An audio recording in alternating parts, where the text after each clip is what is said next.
RTE प्रवेश प्रक्रियेला आजपासून सुरुवात. नवीन बदल व कागदपत्रे. हाय हॅलो नमस्कार. आपल्या सर्वांचे महत्त्वाची माहिती या चॅनेलवरती मनापासून स्वागत आहे. आज आपण सदर व्हिडिओच्या माध्यमातून महत्त्वपूर्ण माहिती घेऊन आलेलो आहोत.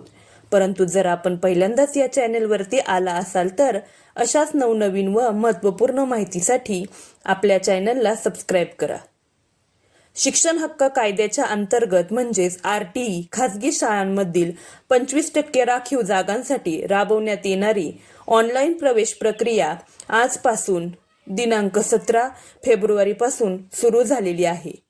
त्यानुसार पालकांना मुलांचे अर्ज 10 मार्चपर्यंत भरता येणार आहेत, अशी माहिती प्राथमिक शिक्षण संचालनालयाचे संचालक शरद गोसावी यांनी दिलेली आहे. आर्थिक दुर्बल व वंचित घटकांतील विद्यार्थ्यांसाठी शिक्षण हक्क कायद्यानुसार म्हणजेच आरटीई इयत्ता 1 ते 8वी साठी इंग्रजी शाळांमध्ये मोफत शिक्षणाची सुविधा उपलब्ध केली जाते. यंदा प्रवेश प्रक्रियेसाठी 9 जानेवारीला शाळा नोंदणीची प्रक्रिया सुरू झालेली होती व मुदतवाढीसह संबंधित प्रक्रिया 30 जानेवारीला बंद करण्यात आली. आता प्रवेशासाठी 8,650 शाळांची नोंद झालेली आहे. 1,12,706 जागा उपलब्ध झालेल्या आहेत. आरटीई प्रवेश प्रक्रियेत दरवर्षी सर्वाधिक जागा पुण्यात उपलब्ध असतात. यंदाही पुणे जिल्ह्यात 905 शाळांची नोंद झालेली आहे. 17,509 जागा उपलब्ध झालेल्या आहेत. महत्त्वाच्या सूचना. आरटीई पोर्टलवर निवासस्थानाच्या ठिकाणापासून 1 किलोमीटर किंवा त्यापेक्षा कमी अंतरावरील शाळा दिसतील. एकापेक्षा अधिक अर्ज भरल्यास एकही अर्ज लॉटरीसाठी विचारात घेतला जाणार नाही. पालकांना 10 शाळांची निवड करावी लागणार आहे. पालकांनी मेसेजवर अवलंबून न राहता पोर्टलवरील सूचनांचे पालन करावे. चुकीची माहिती भरून दिशाभूल केल्यास आरटीई प्रवेश कोणत्याही टप्प्यावर रद्द होणार आहे. अर्ज भरताना पालकांनी निवासस्थानाचे ठिकाण अचूक नमूद करावे. यंदा कागदपत्रे अपलोड करावी लागणार.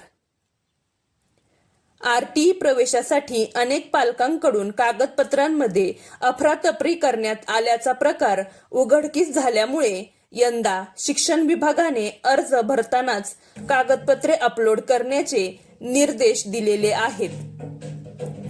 ही कागदपत्रे अपलोड करणे बंधनकारक.